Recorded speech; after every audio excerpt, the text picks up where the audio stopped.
पाठशाला में आज सबसे पहले सोशल साइंस की क्लास आपके सामने रखूंगी। राम मंदिर में चढ़ावा चोरों पर बुलडोजर से क्या चढ़ाई की तैयारी है? इस्तीफे के बाद भी कैसे ट्रस्ट के सदस्य बने रहेंगे चंपत? ये आज का बड़ा प्रश्न है। आज अचानक फिर से राम मंदिर क्यों पहुंच गई एसआईटी, ये भी बताएंगे। रामलला के चढ़ावे में चोरी का मामला जब से सामने आया है, उसके बाद सबसे बड़ा सवाल आपके मन में क्या था? खासकर यूपी में जिस तरीके से योगी आदित्यनाथ काम करते हैं, उनके काम करने का तरीका है, सबसे पहली चीज आपके दिमाग में क्या आई? यही ना कि इन पर कार्रवाई कब होगी? क्या चंदा चोरों पर कार्रवाई होगी, सिर्फ कागजों में होगी, या फिर योगी सरकार अपने चित परिचित और अपने पुराने एकदम कठोर अंदाज में एक्शन लेगी? क्या उनका अंदाज है? जो भी गड़बड़ी करता पाया जाएगा और सरकारी जमीन पर कब्जा करेगा, गैर कानूनी तरीके से मकान बनाएगा, दुकान बनाएगा, सबसे पहले उसको उड़ा दिया जाएगा, गिरा दिया जाएगा। पिछले कई दिनों से विपक्ष भी सवाल पूछ रहा था, कहां है बुलडोजर? उदासीन राम भक्त सवाल पूछ रहे थे। असद ओवैसी मुस्लिम विक्टिम कार्ड खेल रहे थे, एनकाउंटर याद दिला रहे थे, बुलडोजर एक्शन ना लिए जाने पर सरकार को घेर रहे थे, और उन सबको आज जवाब मिल गया। सीएम योगी जवाब देने वाले हैं। योगी चंदा चोरों का चुन चुन कर हिसाब लेने वाले हैं। मजहब देखकर आरोप लगाने वालों का योगी कैसे मुंह बंद करने वाले हैं, वो आप अभी देखेंगे। और हम ऐसा क्यों कह रहे हैं? आप कह सकते हैं रुबिका जी कहां, हमें तो बुलडोजर नहीं दिखा, हमें तो ऐसी कोई कार्रवाई नहीं दिखी, आप तो केवल फोटो दिखा रही हैं। ना, हमें पता है वो तरीके से आप समझ जाएंगे कि बुलडोजर एक्शन होने वाला है। राम मंदिर चढ़ावा चोरी मामले में बुलडोजर एक्शन की तैयारी कैसे है? देखिए, गिरफ्तार कितने किए गए, कितने आरोपी हैं, बता सकता है कोई? 7 नहीं 8 आरोपी हैं। एक बार ये अज्ञात है। तो ये जो आरोपी हैं, 8 आरोपी, उनमें से एक है लवकुश मिश्रा। उसकी फोटो आप देख लीजिए, साइड में चल रही है। ये आरोपी है।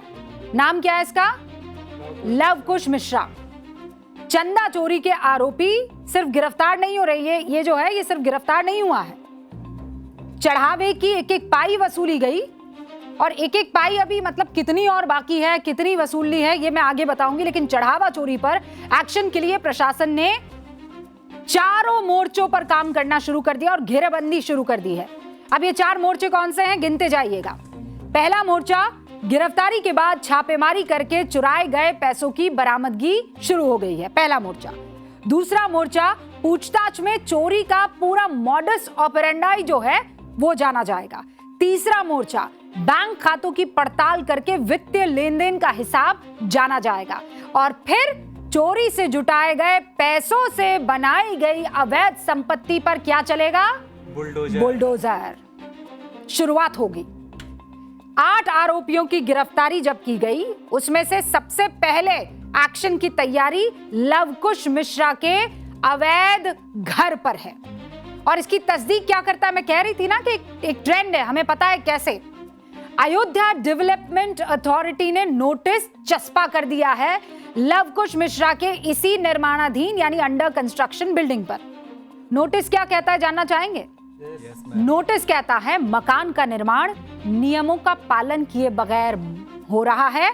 जिस जमीन पर मकान बन रहा है वो लवकुश की पत्नी सुप्रिया के नाम पर है। ऐसे में अयोध्या डेवलपमेंट अथॉरिटी ने लवकुश की पत्नी से 1 हफ्ते में जवाब मांगा है। क्लैरिफाई करो कि जमीन पर अवैध कब्जा नहीं है, अतिक्रमण नहीं है। अगर 1 हफ्ते में जवाब नहीं दिया जाता तो बुलडोजर एक्शन होगा। लवकुश मिश्रा के घर से पुलिस ने पहले ही 14,25,000 रुपए कैश बरामद कर दिए। कितने? 14,25,000 रुपए बरामद हो गए हैं। जो लवकुश मिश्रा रामलला के चढ़ावे की गिनती करता था, आपको पता है पहले वो कौन था? आगे मत बढ़िएगा, रुक जाइएगा, कुंडली खोल रहे हैं। अच्छा, गैस कीजिए ये कौन था? गैस कीजिए क्या करता होगा? नॉर्मल वर्क क्या करता होगा? राजा? अरे वो तो काम थोड़ी हुआ, तो चोरी हुई ना। ये जो शख्स है ये पहले मैकेनिक था, कार मैकेनिक था, मिस्त्री था। चढ़ावे की गिनती के लिए लवकुश मिश्रा को 12,000 से 15,000 रुपए की तनख्वाह पर रखा गया। 16 अक्टूबर 2025 को लवकुश ने पत्नी सुप्रिया के नाम पर 25 लाख रुपए की कीमत की जमीन खरीदी और फिर भवन का निर्माण भी करने लगा। यहां भी वो घपला करने से चूका नहीं। जांच में सामने आया कि लवकुश मिश्रा ने 25 लाख की जमीन की रजिस्ट्री की कीमत करीब 8,80,000 रुपए दिखा दी। अब उसका निर्माणाधीन मकान, बैंक खाते, परिवार का वित्तीय लेन देन पुलिस के राडार पर आ गया है। गड़बड़ी करोगे तो फंसोगे। याद कीजिए, एक तो त्रेता युग के लवकुश थे, प्रभु राम के लवकुश, रघुवंश के वो लवकुश जिन्होंने अश्वमेध का घोड़ा रोक दिया था कि नहीं? और ये कलयुग का लवकुश है जिसने राम मंदिर का चंदा रोक लिया। सूत्र बताते हैं कि लवकुश मिश्रा से पूछताछ के लिए पुलिस ने सवालों की एक लंबी लिस्ट बनाई। अभी तक जो बरामदगी हुई है वो भी इसी पूछताछ के आधार पर हुई है। मैच नहीं किया, सवाल पूछा कुछ, जवाब दिया कुछ। अब पुलिस लवकुश मिश्रा को जानना चाहती है और लवकुश मिश्रा से भी जानना चाहती है कि भैया वो कौन सा फॉर्मूला था जिससे इतनी कम सैलरी में ऐसी गजब की संपत्ति खड़ी कर दी। उसके बैंक खातों में ये पैसा आ कहां से रहा था? क्या चढ़ावे की रकम का इस्तेमाल संपत्ति बनाने में हुआ? क्या परिवार के दूसरे लोग भी आर्थिक लेन देन में शामिल थे? ये पता किया जा रहा है। पुलिस जांच में एक और बड़ा खुलासा हुआ है। चढ़ावा चोरी में लवकुश मिश्रा ने अपने साले, मैंने बहुत पहले बताया था न्यूज की पाठशाला में कि सब अपने ये जीजा साले, भाई भतीजा सबको लगा दिया जा रहा था। तो साला है लवकुश का अनुकल्प, उसको भी चोरों के ग्रुप में जोड़ दिया। जीजा साले की जोड़ी ने मिलकर सबसे बड़ी चोरी को अंजाम दिया और पुलिस रिपोर्ट के अनुसार चोरी की गई इस बड़ी रकम का एक बड़ा हिस्सा महाकुंभ के दौरान उड़ाया गया। अब खबर यह है कि ये जो वित्तीय हेरफेर हुआ है, इस मामले में ईडी एंटर करेगी, क्योंकि जब भी कोई वित्तीय गड़बड़ी होती है तो एनफोर्समेंट डिपार्टमेंट को आना होता है, तफ्तीश करनी होती है। यानी श्रद्धालुओं ने जो चढ़ावा भरोसे के साथ रामलला के चरणों में चढ़ाया था, और आप सोचिए ना, मैंने तो वो मंजर अपनी आंखों से देखा है। जैसे ही प्रभु राम की वो मूरत आपके सामने दिखाई देती है, आप सब भूल जाते हैं।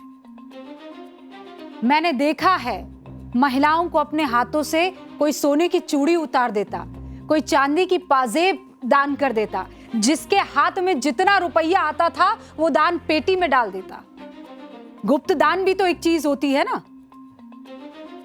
और मैंने अपनी आंखों से देखा है गरीब से गरीब औरत अपनी झोली में ऐसे चावल भर के ले आती थी कि प्रभु राम के यहां जा रही हूं, क्या लेकर जाऊंगी, और इस भाव से कि तेरा तुझको अर्पण, क्या लागे मेरा राम। लेकिन जैसे ही यह खबर सामने आई कि रामलला के दान पात्र में चोरी हो गई, वैसे ही हर किसी के भरोसे को चोट लगी, हर किसी के भरोसे को। अब सवाल यह है कि जिनके कंधे पर चंदे की सुरक्षा की जिम्मेदारी थी वो कहां है? सामने क्यों नहीं आ रहे? चंपत जी कहां हैं? आप सामने क्यों नहीं आ रहे? आइए ना, देश को बताइए कि अगर किसी ने चपत लगाई है प्रभु राम के चंदे में तो उसकी जिम्मेदारी किसकी है? आइए ना, आप तो मीडिया से बड़ा बात किया करते थे, आकर बताइए। आप पाक साफ है तो बताइए, जिम्मेदारी में लीपापोती कर रहे हैं तो बताइए, कुछ गड़बड़ी हुई है तो बताइए। आप अपने सहयोगियों से कह रहे हैं कि इस कलंक के साथ मैं अयोध्या नहीं छोड़ूंगा। नहीं छोड़ना चाहिए आपको। चंपत राय ये दावा कर रहे हैं कि टिन्नू यादव ने उनके साथ विश्वासघात किया। ये बात सीधे तौर पर वो अपने सहयोगियों से कह रहे हैं, लेकिन चंपत राय की ये बात किसी के गले नहीं उतर रही, क्योंकि चंपत राय के रहते हुए भक्तों के भरोसे पर चोट लगी है और उसके जख्म बहुत गहरे हैं। और इसीलिए फैजाबाद बार काउंसिल भी राम जन्मभूमि तीर्थ क्षेत्र ट्रस्ट के खिलाफ सड़क पर उतर आई। फैजाबाद के बार एसोसिएशन के सदस्यों को इस वक्त स्क्रीन पर आप देख रहे हैं। श्री राम जन्मभूमि पुलिस स्टेशन में लिखित शिकायत दी है इन्होंने। बार एसोसिएशन ने चंपत राय, अनिल मिश्रा, गोपाल राव के खिलाफ एफआईआर दर्ज करने को लेकर शिकायत दी।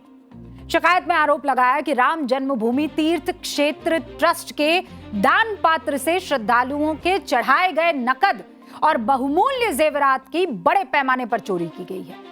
इससे श्रद्धालुओं की धार्मिक भावनाएं आहत हुई है। आप एफआईआर दर्ज कीजिए।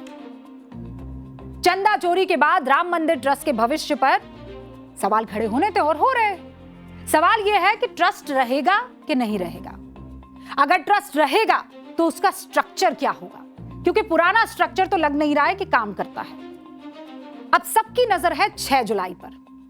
क्या होगा 6 जुलाई को, पता है किसी को? 6 जुलाई को श्री राम जन्मभूमि तीर्थ क्षेत्र ट्रस्ट की बैठक होगी।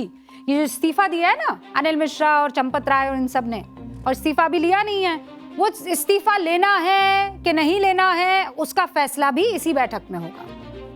बैठक में ट्रस्ट के महासचिव चंपत राय और ट्रस्टी डॉक्टर अनिल मिश्रा का मंदिर प्रबंधन से आगे का क्या रिश्ता रहेगा, इस पर भी फैसला होगा। अब सूत्र ये बता रहे हैं कि दोनों के इस्तीफे पर फैसला ट्रस्ट के बायलॉज के तहत होगा। इस्तीफा मंजूर करने के लिए 2/3 बहुमत की जरूरत होगी। हालांकि अगर चंपत राय महासचिव पद से हट भी जाते हैं, सुनिएगा आप, ये बहुत इंटरेस्टिंग है, अगर चंपत राय महासचिव के पद से हट भी जाते हैं तो भी वो ट्रस्ट के सदस्य बने रह सकते हैं। अब आप पूछेंगे कैसे भाई? ऐसे कि नियमों में पद और सदस्यता ये दोनों अलग अलग है। आप पद पर हैं और सदस्य हैं, हो सकता है पद पर नहीं हैं और सदस्य हैं, ये भी हो सकता है। बैठक में ट्रस्ट के 12 सदस्यों के साथ, 12 सदस्य इसलिए क्योंकि 2 सदस्य पहले ही इस्तीफा दे चुके हैं। बैठक में आरएसएस, वीएचपी के प्रतिनिधि तो शामिल हो सकते हैं, लेकिन वो ये डिसाइड करेंगे। यानी 6 जुलाई की बैठक सिर्फ 2 इस्तीफों पर फैसला नहीं करेगी, बल्कि ये भी तय करेगी कि चढ़ावा विवाद के बाद राम मंदिर ट्रस्ट का भरोसा बहाल करने के लिए, लोगों का भरोसा उस पर हो, ट्रस्ट पर ट्रस्ट हो, इसके लिए कौन से बड़े कदम उठाए जाए। 28 दिन बाद भी सबसे बड़ा सवाल यही है कि ट्रस्ट का क्या होगा। और दूसरा सवाल आप लोगों के मन में आया कि नहीं, मुझे बता दीजिएगा कि रामलला के चंदा चोरों ने कितनी बड़ी रकम चुराई होगी, ये आप लोगों के जहन में आया? और रवि के जहन में नहीं आया, लेकिन बिस्वा के जहन में आया। आपके मन में भी आया होगा कि ये लोग मतलब कितना चुराया होगा इन्होंने ये 2 सालों में, कितना चंदा या चढ़ावा चोरी हुआ होगा। देखिए, एसआईटी की तरफ से ये पता नहीं लगा, ना पुलिस की तरफ से ये पता लग पा रहा है। अब क्यों नहीं पता लग पा रहा है, किसी ने सोचा? पेज है इसमें, उस पेज को समझिए। हमारे देश में गुप्त दान होता है, बड़ा चलन है। आपने भी अपनी दादी नानी, किसी बुजुर्ग के मुंह से सुना होगा कि दान ऐसे दो कि दाएं हाथ से दिए गए दान के बारे में बाएं हाथ को भी पता ना चले। और हुआ यही, कोई ऐसे सीसीटीवी में दिखा दिखा के थोड़ी दान पात्र में डाल रहा था। वो तो कुछ लोग थे जो ट्रस्ट को जाके और रसीद कटवा रहे थे, लेकिन वो तो कुछ ही लोग थे ना जिन्होंने बहुत भारी रकम दे दी, या सोने की मूर्ति दे दी, या चांदी वाली मूर्ति दे दी। लेकिन कई ऐसे थे जिन्होंने गुप्त दान किया है। अब आया कितना, चुराया कितना, कैसे पता चलेगा? इसीलिए तो इन लोगों ने हाथ साफ किया। श्रद्धा में डूबे भक्तों ने दिल खोल कर दान किया होगा। अब प्रभु राम जाने कि दान पात्र में कितने सोने के कंगन थे, कितनी चांदी की पाजेब थी। लंबी लंबी लाइनों में घंटों इंतजार करके इस देश के आम जन ने अपने राम जी के नाम पर 5 रुपए दिए, 10 रुपए दिए, 50 रुपए दिए, 100 रुपए दिए, 500 दिए, 5,000, 50,000, 5 लाख अपनी अपनी कमाई के हिसाब से दान पात्र में डाले। लेकिन दान पात्र में कितना पैसा आया उसका तो कोई लिखित रिकॉर्ड है नहीं, क्योंकि सीसीटीवी से यह भी पता लगाना मुश्किल है कि किस भक्त ने कितना पैसा दान पात्र में डाला। या फिर सोने के मुकुट, चांदी के छत्र जैसी चीजों का मान लीजिए रिकॉर्ड मिल भी जाता है, लेकिन इनका कहां से मिलेगा? क्योंकि वो लिखित में दर्ज हो ही नहीं, कोई पर्ची थोड़ी कटवाता है। दान दाता को इसकी रसीद नहीं मिली, गुप्त दान का कोई रिकॉर्ड है नहीं। हालांकि आज एसआईटी एक बार फिर राम मंदिर पहुंची, जहां उसने नए सिरे से जांच शुरू की। चंदा चोरी पर सियासत में कोई कमी नहीं है, यह भी सोच लीजिए। केसी वेणुगोपाल कांग्रेस के प्रधानमंत्री नरेंद्र मोदी को खत लिख रहे हैं, सुप्रीम कोर्ट की निगरानी में जांच कराने की मांग कर रही है। उफ, राम पे जो अभी इनका प्रेम डोल रहा है ना, वो भी देखने लायक है। केसी वेणुगोपाल आरोप लगा रहे हैं कि अब तक की एसआईटी जांच सिर्फ दिखावा है, बड़े लोगों को बचाया जा रहा है। ये सिर्फ चोरी का मामला नहीं है, बल्कि करोड़ों लोगों की आस्था से जुड़ा मामला है, केसी वेणुगोपाल लिख रहे हैं। जांच पूरी तरह से निष्पक्ष होनी चाहिए। समाजवादी पार्टी चंदा चोरी को 27 का सियासी हथियार बनाने के मूड में है।